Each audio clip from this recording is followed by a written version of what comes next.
বা কখন সিজার বাধ্যতামূলক হয়? ১ নম্বর হচ্ছে শিশুর হার্টবিট কমে যাওয়া।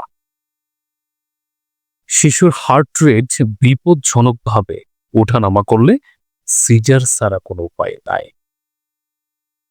২ নম্বর হচ্ছে বাচ্চার পজিশন উল্টো থাকা, ব্রিজ বা ট্রান্সভার্স পজিশনে স্বাভাবিক ডেলিভারি একদমই ঝুঁকিপূর্ণ। ৩ নম্বর হচ্ছে মায়ের ব্যার্থ ক্যানাল ছোট বা যেখানে জন্ম হবে সেই জায়গাটা ছোট। পেলভিস সংকোনীয় হলে বাচ্চা নেমে আসতে একদমই পারে না। ছোট হলে বাচ্চা নরমালি দুনিয়াতে আসতে পারে না, তখন সিজার দরকার।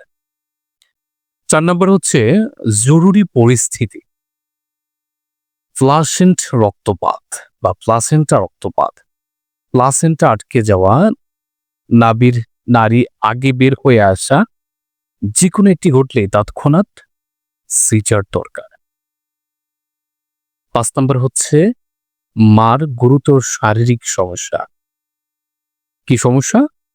উচ্চ রক্তচাপ, ডায়াবেটিস, খিঁচুনি, হৃদরোগ বা যদি একাধিক বাচ্চা গর্ভে থাকে।